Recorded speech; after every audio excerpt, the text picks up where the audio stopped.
Então tá bom, vamos ver um exercício agora envolvendo distribuição exponencial. Vamos lá. Um sistema é constituído de 3 componentes que funcionam de forma independente. Isso aqui já é importante da gente notar aqui, ó. De maneira independente. Então, são eventos independentes, tá bom. Sabe-se que se um dos componentes falhar, o sistema falha. Então, você tem 3 componentes independentes entre si, mas se um deles falhar, o sistema todo para. O tempo de vida de cada um dos componentes segue uma distribuição exponencial, cada um deles, cujos valores esperados são 10 vezes t, a gente está falando de tempo aqui, né? Então, em vez de colocar um x, ele está colocando um t minúsculo. 10 vezes t, 10 vezes t sobre 3 e 10 vezes t sobre 6. Isso de cada um dos componentes. Componente 1, vamos colocar aqui, né? Componente 1, vou colocar com C maiúsculo assim, não ser diferente. Componente 1 tem valor esperado, que a gente pode chamar de μ também, né? Como eu já tinha colocado para vocês, a gente vai chamar aqui, por exemplo, de μ do componente 1. Isso é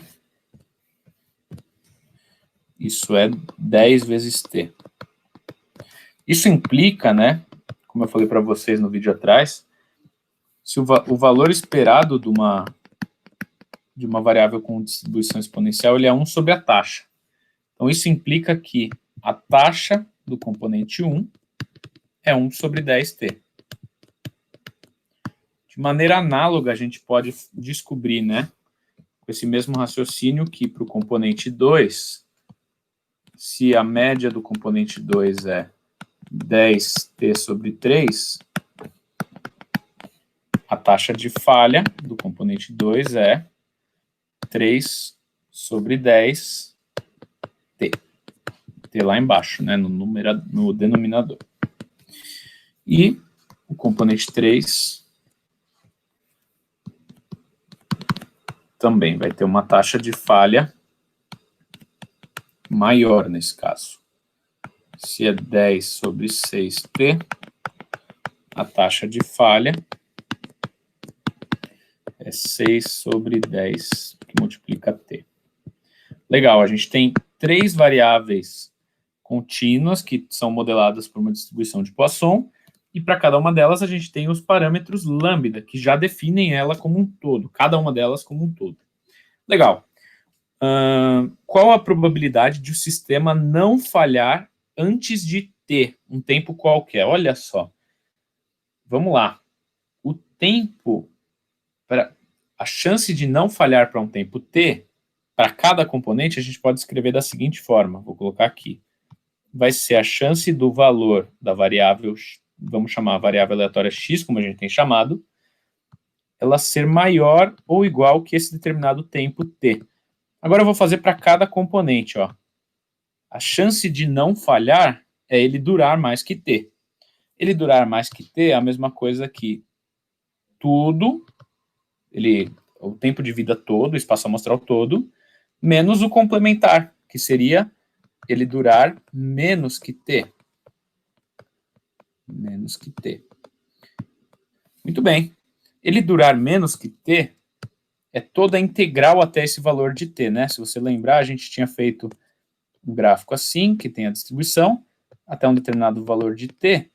Essa chance que está aqui é essa integral, que também é o resultado da função acumulada até o valorzinho de t, com um lambda definido, como a gente viu. Então, a gente vai usar aqui a função acumulada para resolver esse problema para cada componente a princípio. Lembrando que eles são independentes. Então, a chance do C1, né, do primeiro componente, não falhar, ou seja, apresentar um valor maior ou igual a t, isso é 1 menos a função acumulada de uma distribuição exponencial. Vou lembrar aqui para vocês, né? Uma função, vou colocar em cima numa outra cor. A função acumulada para o caso de uma variável exponencial, ela é definida por um tempo t e uma taxa lambda. E ela é 1 menos e elevado a menos lambda t. Muito bem. Isso para t maiores que 0, que é o nosso caso, né? Então, aplicando ao nosso exercício aqui, isso vai ficar como 1 menos e elevado a menos a taxa, que é menos 1 sobre 10, que multiplica t, multiplicado, isso tudo aqui multiplicado por t. Totalmente analítico, mas a gente tem ali uma subtração de 1 menos 1, o menos com o menos do e vai virar um sinal positivo, isso fica elevado a menos 1 sobre 10, valor numérico. Essa é a chance do primeiro componente apresentar um valor maior ou igual a t. Bom, como vocês viram, né, a gente pode fazer isso de maneira análoga, eu vou deixar por conta de vocês, para os outros componentes. A gente pode fazer com a mesma descrição, a mesma conta, mas variando ali os valores de lambda, né? Para o componente 2, isso vai ser menos 3 sobre 10, e para o último componente vai ser menos 6 sobre 10. Então, vou colocar aqui componente 3 maior ou igual a um tempo, e menos 6 sobre 10. Muito bem. Agora, a probabilidade de não falhar, né, está mais relacionado com aquele começo que a gente viu no início da disciplina com álgebra de eventos, né? A chance do sistema não falhar, nesse caso, como eles são independentes e da maneira como foi montado, é a chance de cada um não falhar multiplicado, né? A chance do 1 não falhar e o segundo não falhar e o terceiro não falhar.